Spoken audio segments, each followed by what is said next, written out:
Alright, how's everybody doing today? Back again with another video for you guys and gals. And today, what I have for everyone is my versus/comparison video between the Amazon Fire Stick and the Roku Express streaming box. So today I decided I wanted to do a versus/comparison between these two streaming boxes, which offer great alternatives to your traditional cable service. Alright, and the whole reasoning behind this was because I wanted to find a way to cut down or reduce the traditional cable package. So as we go through this video, I'm going to compare and contrast some of the similarities and differences between these two products, and then at the end of the video I'm going to give y'all my overall recommendation as to why I would go with the one that I decided to go with, and then I'm going to give y'all some more tips and tricks as to how you can reduce your overall traditional cable bill. Now, being as both of these products have been out on the market for a good while now, we're not going to talk too much about the hardware, but we're going to just cut it down to the bare essentials on each thing, and I'm going to talk about what made me choose one over the other. Alright? So hopefully by the end of this video, y'all know whether or not you should go with the Fire Stick, or you know whether or not you should be picking up the Roku. So without further ado, let's get started here. Now the first thing that I want to talk about between two of these streaming sticks or streaming boxes is the overall user interface and the overall ease of use. And I do want to point out one particular nice feature that one of them has that the other one doesn't. Well, two particular nice features that one of them has out of the box that the other one doesn't. And then we're going to talk about the user interface. So starting off, let's start off with the Fire Stick. Now, two particular features that the Amazon Fire Stick has over the Roku box or Roku stick out of the box is the fact that its remote comes with the integrated microphone, giving you quick voice assistant access to your Alexa Amazon voice assistant. And the other key feature that I thought was pretty cool is that the Amazon Fire Stick remote can be programmed to turn on and turn off your physical TV, whereas the Roku remote doesn't have any of those features out of the box.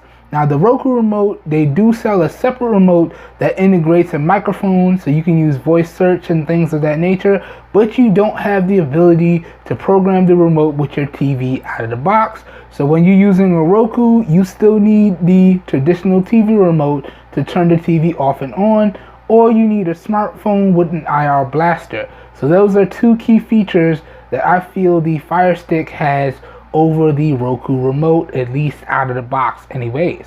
Now let's jump into the user interface on the Amazon Fire Stick. Let's fire this up. Turn the TV on real quick. Let me sign in and I will be right back. Alright, so we got everything set up here, and just to make it easier, I decided to cut out all the dead time between switching between the two different boxes. So I do have both of these boxes hooked up to my switch there that you can kind of see in the background. Now on this particular switch, I have my stick PC, I have the Fire Stick, and then I have the Roku streaming box. Just wanted to show y'all that. Now let's get into talking about the user interface on the Amazon Fire Stick.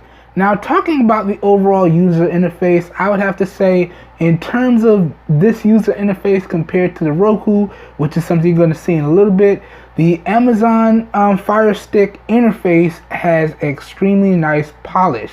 So it's extremely pleasant to look at, and overall I like the visuals and the overall presentation. And it is extremely straightforward as well. So when you hit the home button on your remote, okay, it's going to bring you to this first initial screen, and right here at the screen you arrow down and you're going to see some advertisements there that it automatically cycles through every so often. And then you arrow down again and you're going to see access to your most recent apps or streaming services. really nice. So this is so you can get a general idea of the streaming services that I use. So we got Netflix, big fan of Netflix. YouTube, really big fan of YouTube. Amazon Prime Video, Disney Plus, and Hulu. Really good stuff. And then right below that, we have access to all of the apps or streaming channels on your Fire Stick, okay? In this nice little clickable scroll through bar here. All right, so that's really cool. All right, then right below that, we got sponsored content right here, so on and so forth as you go through, right? So good stuff. And then if we go back to the top, we have another section that's strictly focused on live TV or live movies and all the apps associated with that. So we got Sling, YouTube TV, Pluto TV, Hulu, just to name a few. And once again, this list goes on. So you got AT&T TV or Direct TV. You got CBS All Access, which is really nice. That's where you can watch Star Trek Discovery, really good TV show. ESPN and ESPN Plus, Twitch, so on and so forth. So really good stuff there. So if you like to watch live sporting events or live TV or news, this would be the tab that you would interact with the most. All right. Then moving on, you have a section specifically aggregated to your connected services. So you see, I am an Amazon Prime member, so this is pre-filled with my Amazon Prime watch list, and here are some of the shows that I enjoy watching on Amazon Prime. All right, good stuff there. Then we have another tab that just encompasses all of the free content on your Fire Stick. So whether it be TV shows, movies, so on and so forth, if you're looking for free content or stuff to watch on your Fire Stick, you want to come to this free category here. And the rest of this is self-explanatory. So we got our movies tab, we got our TV show tab, we got apps that you can download through the Amazon App Store, and then we got our settings tab. And then you want to access the settings, you just click down, and then you could dive through all the settings here, which is really nice. And we're going to go over one key feature between these two devices that I feel the Fire Stick does the best a little bit later on in the video. But talking about the overall user interface and ease of use on the Amazon Fire Stick, it is really good. Now, as I said, I do like the overall polish and the look of it, and it is for the most part fairly straightforward. Now, there are a few things that I wish they could change, and I might make a separate dedicated video on that, but for the most part, it's pretty good. All right. So now what I want to do is I'm going to pause the camera real quick. We're going to jump over to the Roku, and we're going to take a deep dive look into the user interface on the Roku. And then I'm going to tell y'all which streaming box I could prefer in terms of the overall user interface and why. So I will be right back in 1 second here. Alright, so now we are back, and I've jumped over to the Roku box. And let's talk about the Roku user interface. Now, in terms of the overall Roku user interface, I would have to say this one is extremely straightforward and extremely easy to use. Now, what it loses in overall polish and presentation, it makes up for in ease of use and straightforwardness. So you can see when you hit the home button on your Roku remote, this takes you to the main home screen on your Roku, and you can interact, my bad y'all know I can't talk sometimes, with the apps or streaming services on your Roku. So you can see it's pretty much laid out in a similar fashion to how I had it laid out on the Fire Stick. So we got Netflix, we got YouTube, Hulu, Disney Plus, Prime Video, Vudu, and then we got my cable streaming service. I do use Spectrum, that's my service provider. So on and so forth. So as y'all can see, it's a really nice layout, and it's extremely easy and straightforward, really nice to use. And then on the leftmost side, we have access to our different sub menus here. So we got our home feed, which I just went through. Then we got the my feed, okay, which is relegated to videos or movies that they think you might like, okay, and also TV shows as well, okay, so you can see really good stuff there. Then you got your search tab here, so you can search for any streaming service or application you think you might like or you want to put on your Roku, and it should pop up here, and then you have the ability to search for it, download it, and then add it to your home page. All right, then we got a dedicated section for streaming services, so streaming apps to stream TV shows, so on and so forth. And then we got a quick shortcut to our settings where you can control the network, pair different remotes or different devices, theme out your Roku to your liking, change different display settings, so on and so forth, audio, payment settings, so on and so forth. Really good stuff there. Alright, so fairly straightforward. And I have to say, in terms of the Roku user interface, I am a big fan of it because I prefer things that make it extremely easy and extremely straightforward. And for the most part, they do what they need to do and they stay out of your way so you can enjoy yourself. And that to me is the main reason why I would prefer the Roku user interface and the Roku software over the Amazon Fire Stick. As I said, it's not as flashy, but it lays out everything in a nice and easy to understand fashion, and then it pretty much gets out of your way. And another neat thing is that on the remote itself, it gives you quick shortcuts to a few popular streaming services. All right, so if you want to jump into something straight out of the box, you just got to turn on the TV, then you hit the dedicated button and you're good to go. So really, really nice. All right, so if I had to pick between the Amazon Fire Stick or the Roku in terms of user interface and ease of use, I'm giving this category to the Roku itself. All right, now moving on, the next thing I want to talk about with y'all is the overall compatibility of apps and the compatibility of streaming services.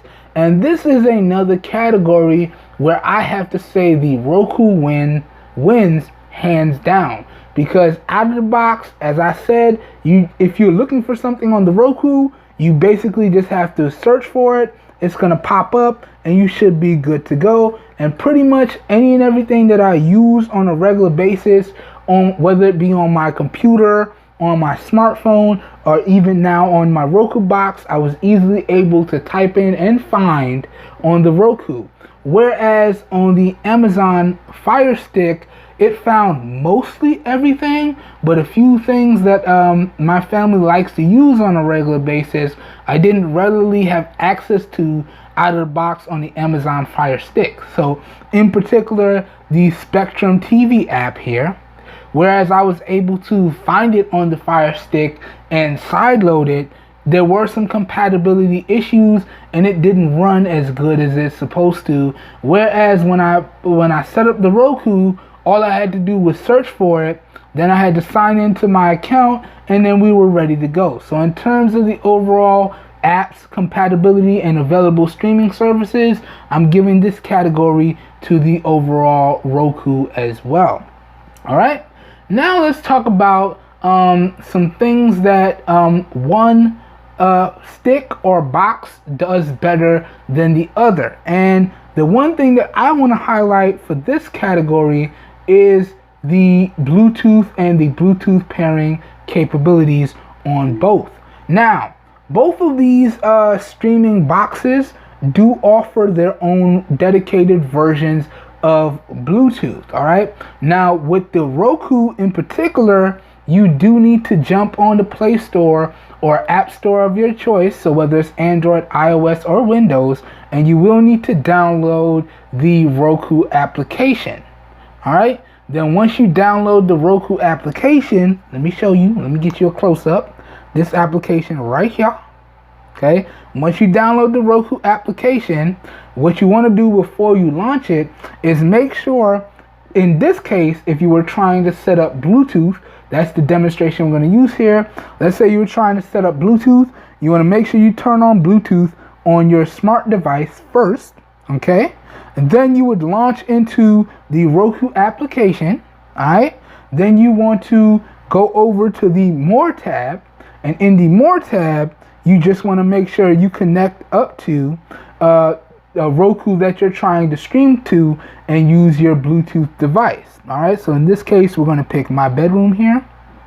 All right, so you can see I signed into the app and I went to the Roku that's in my bedroom. All right, and then what you would need to do is then you want to go to the Roku remote. All right, now with your Bluetooth on, let me show you. So if I swipe down on my notification shade here, you can see the Bluetooth is on. Then we're inside of the Roku Companion app. To use the Bluetooth on your device on the Roku, you would just tap on the headphones right here. You're going to get a little confirmation right there. And then up on the screen, you'll get a nice picture of some headphones. This indicates that you are in privacy mode or Bluetooth mode. And now you can use your Bluetooth headphones on your Roku box. Now, this to me was a little bit extra. Now it does work, but all these extra steps are a little bit cumbersome, and the overall connection between the Roku and my device in terms of Bluetooth performance is a little spotty. And this is where I would have to say the Amazon Fire Stick does it a little bit better. Okay, so now what I want to do is I'm going to pause the video real quick. We're going to jump back over to the Fire Stick, and I'm going to walk you through how to pair up a Bluetooth device on your Fire Stick. So once again, I'll be right back. Alright, so here we are now. We're back on the Fire Stick, and I just want to walk y'all through how to pair up a set of Bluetooth headphones on your Fire Stick. Now, these settings can also be used for pairing up gaming remotes. So if you want to game on your Fire Stick, you can use these steps to pair up a gaming remote or a Bluetooth headphone of your choice. And the thing that I like here is that the Fire Stick implements the Bluetooth connection in more of a traditional way. So all you have to do to connect your Bluetooth is you want to jump over to settings, then you want to arrow down to go into the settings, and then you want to go all the way over to where it says controllers and Bluetooth devices, right? Click on that, and here you can add gaming remotes, different Fire Stick remotes, or in my case, this is something I use often, this is how you would pair up another pair of Bluetooth headphones. So maybe you want to listen to your content privately and you don't want to disturb anybody. Well, you go in here, okay? Then get your headphone, your earphone ready, put it in the pairing mode, and then you want to click on add a device. It's going to start scanning, okay? Then it should be able to pick up your device. Then you want to click on it, and then it will pair. So you can see this is more of a traditional way to pair up Bluetooth accessories, and I gotta say, at least in this aspect, the Fire Stick did a much better job than the Roku. So this was one area where I feel the Fire Stick was better. As to some of the other categories that I've talked about, where the Roku clearly wins in my opinion. Alright, so I just wanted to go over a quick little tip on how you would do that on both, and highlight how, at least in this category, the Roku would be, or the Fire Stick, my mistake, would be better, at least if you're trying to connect up Bluetooth accessories and or devices. And here I can say the Fire Stick had the much more reliable connection in terms of using Bluetooth connected devices. So really good stuff there. So we're good on this category here. Alright, so now that pretty much brings us to the end of the video, and this is where I want to talk about the price and give y'all my overall final thoughts and a recommendation or two. Now, in terms of the pricing, let me just show y'all here. We have the Roku Express box, and then right here we have the Amazon Fire Stick right there, okay? And although these are two different streaming devices, everything that I went over in this video, y'all know I can't talk sometimes, is going to be pretty much the same whether you have a 4K Fire Stick or a 4K Roku stick, or you have a 4K Roku box or a 4K Amazon TV box. That's one of the reasons why I decided to focus more on these aspects in this comparison than any of the other hardware or physical aspects, because these are the things that are similar and or different or the same in some cases across these two devices. All right, so that's why I covered it like this. Now, in terms of the two devices y'all see in this video, the Roku Express box, that bad boy ran me $25 out the door at checkout on Amazon, whereas the Amazon Fire Stick, this in particular is the 4K version, this one ran me $30 at checkout out the box, okay, and on Amazon. All right, and so if we're talking strictly based on price between the two products y'all saw in this video, I can also recommend the Roku over the Fire Stick here, because it just wins by a good $5. All right, that being said, if you want to bump up to the 4K versions of both of these devices, so you want to bump up to the 4K Roku stick and you want to bump up to the 4K Fire Stick, or you want to bump up to the 4K Roku box, or you want to bump up to the 4K Amazon Fire TV box or cube, I forget what they call it, then it's going to differ in about a $10 to $20 price difference. So the 4K sticks for the Fire Stick is going to run you $50, and then for the Roku 4K stick is going to run you $40 to $45. So once again, we got a difference in price of about $10 to $20 if you go for the maximum product at the maximum tier. All right, and again, based on that, y'all can see I can recommend the Roku as well. But putting the pricing aside, which one would I pick? Well, at least in my opinion, I would have to recommend the Roku hands down. And it's for a lot of the reasons that I highlighted throughout this video. So number one, the overall ease of use. Number two, the overall app compatibility and easy access to streaming services, right? So although it does lose in the overall presentations and looks, for the most part, it does everything that you need it to do, and it pretty much stays out of your way while it does it. Whereas the Fire Stick has more of an emphasis on the visual presentation. Okay, they're trying to wow you with the fluff. So yeah, at least in my overall recommendation, I would recommend the Roku over the Amazon Fire Stick. Now, alright, so that pretty much does it for the core component of this video. Now, why would you want to use a streaming box or a streaming stick as opposed to going with a traditional cable service provider? Well, I can answer that question for you. My bad, y'all. I'm having trouble stringing my sentences together today. I do apologize. Damn, sorry, y'all.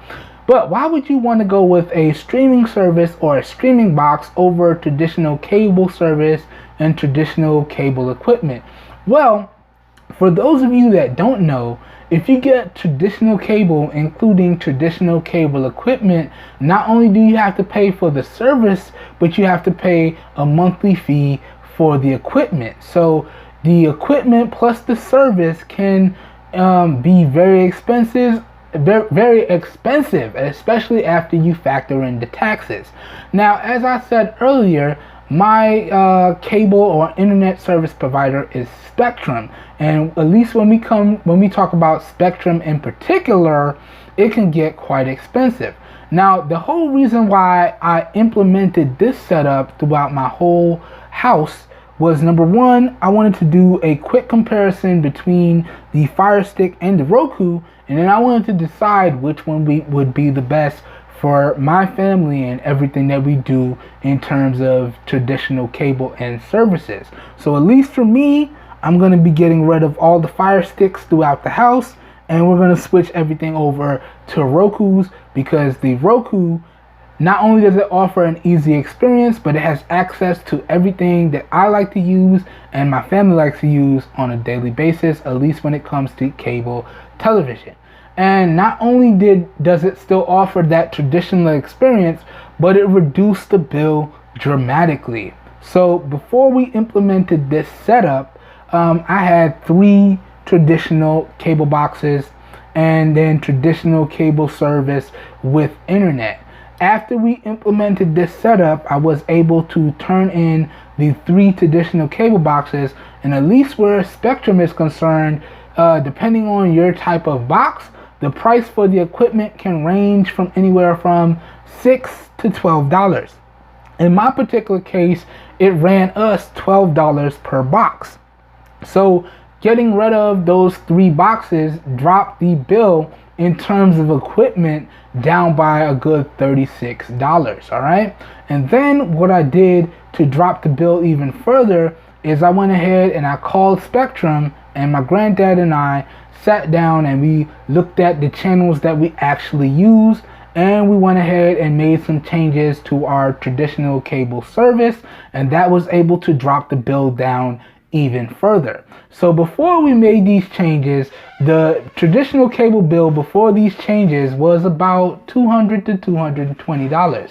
After we made these changes to the cable bill, the bill has now dropped to $125. So you can see that's a big difference in what we were paying before opposed to what we're paying now. So that's really, really nice.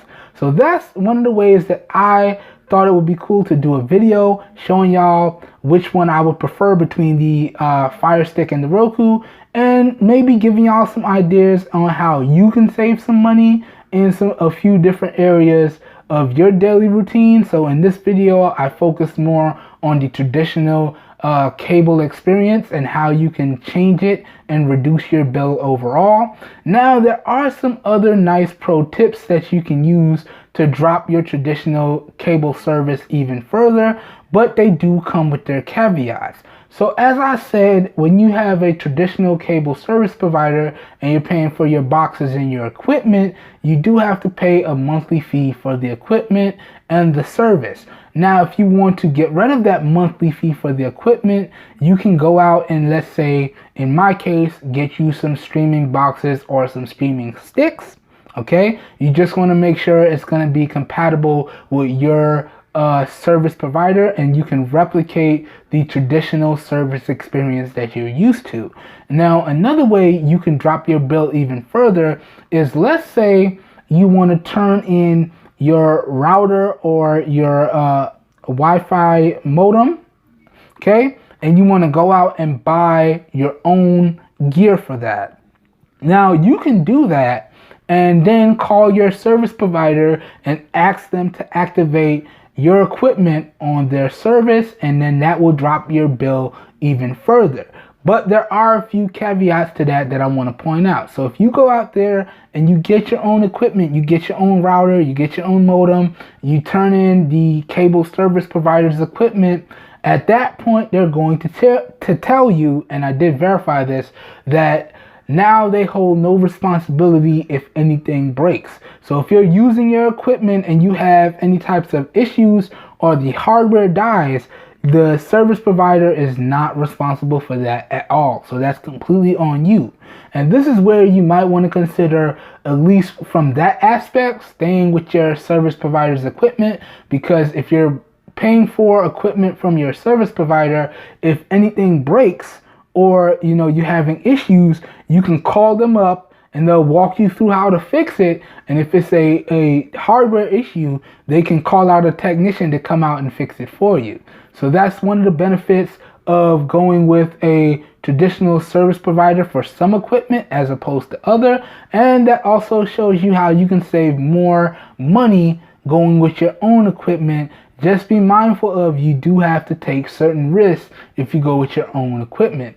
Now, I've done a separate dedicated video on routers and modems that are compatible with pretty much all of the major service providers out there. So I'll link that video down below in the video description for y'all to check out. So maybe you want to go the full service only route. Maybe you want to turn in all of your cable boxes. You want to turn in all of your service equipment, and you want to go out and buy your own equipment.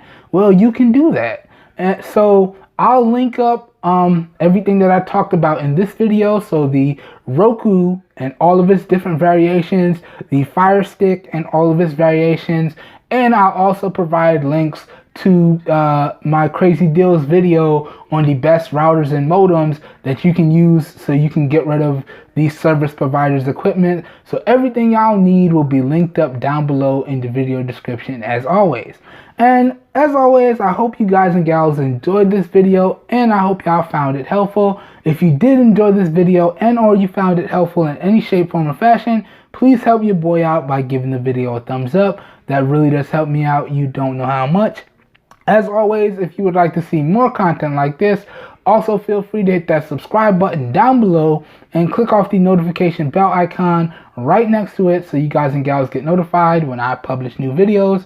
I already said it, but if this video piqued your interest, all the links to everything that I talked about and featured in this video will be available down below in the video description. So as always, if your interest is piqued, down below in the video description will be like a one-stop shop for you guys and gals, and you should be good to go. This whole video here today was recorded using the rear-facing 12 megapixel camera on the Samsung Galaxy S7 in 720p resolution at 30 frames per second. So please let me know what you think of the overall video quality down below in the comments. And all the audio here today was recorded using my lapel clip-on microphone. So please let me know what you think of the overall audio quality as well. All feedback is greatly appreciated. And I just want to pose this question. What are some ways that you guys and gals are saving money on your traditional cable experience or with your service provider? Let's get into a nice healthy discussion about all the ways you can save money on this type of thing down below in the comments. And as always, keep it respectful, please. I hope everyone has a great day, and I will catch you guys and gals in my next video. Stay safe, everybody. We're out of here. Peace.